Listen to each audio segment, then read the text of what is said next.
your generation has gone through another recession. It's not a real depression.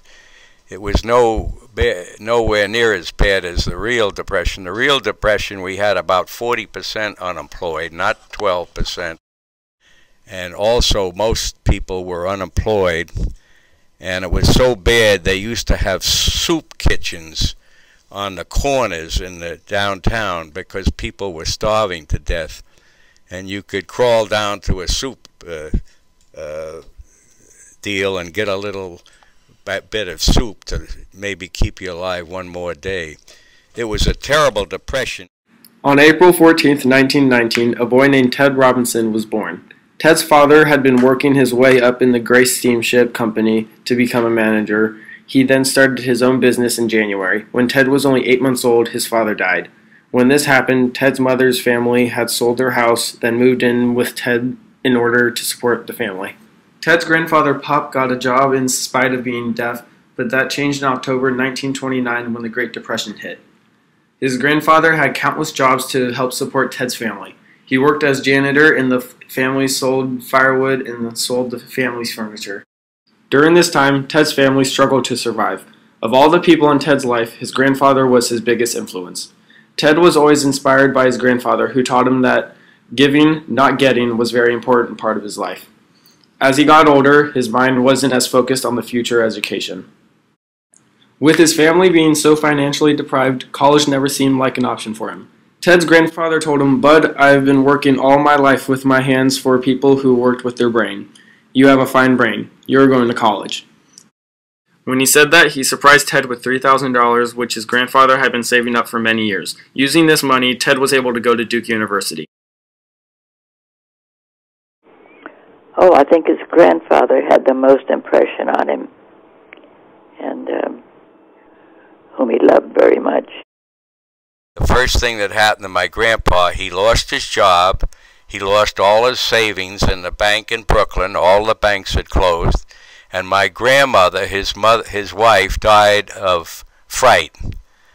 And when he could stand losing all his savings and his job, but when he lost his wife, he walked in front of the car and tried to commit suicide. And he spent 3 months in the hospital, and my mother had no money. My father had paid off the mortgage in the house and left the stocks, which were no good. But my mother had no money at all, none. And my mother never let anybody in our house because she didn't want to see what had happened to us. The house was freezing cold. The furniture was all gone. We were in terrible shape. Mr. Horowitz started to talk to my grandpa and soon found out he was stone deaf. And then he tried to get up and he could see my grandpa couldn't stand. He was so lame. He couldn't hear, he couldn't stand. And he said, "My God, look at this family. They have nothing." And he said, "Teddy," he said, "you're an exciting little kid."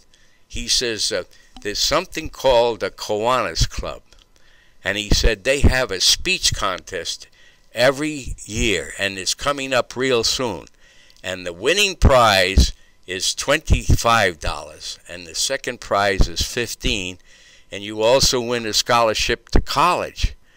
And I said, "Well, sir, I will never go to college. My family has no money.